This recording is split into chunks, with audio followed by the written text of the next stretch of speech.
ভেবে দেখেছ কি কখনো আমরা যখন মাতৃগর্ভে থাকি শুধুমাত্র ভূমিষ্ঠ হয়ে মাকে চিনি, তারপর আস্তে আস্তে মায়ের পরিবার পরিজন, এরপর প্রতিবেশী, বড় হতে হতে বন্ধু বান্ধব, কতজনের সাথে আত্মীয়তার বন্ধনে আবদ্ধ হই, কতজনের সাথে মায়ার বন্ধনে আবদ্ধ হই।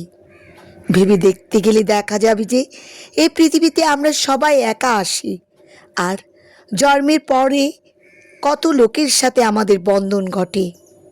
বেঁচে থাকার জন্য আমাদের এত বেশি জনের সাথে সম্পর্ক স্থাপন করা দরকার হয়ে পড়ে, কিন্তু তবুও আমরা একে অপরের সাথে হিংসা বিদ্বেষে জড়াই, নানা কারণে ছলচাতুরি করে একে অপরকে ঠকাই। একটুও ভাবি না যে আমরা সবাই পরস্পরের উপর নির্ভরশীল।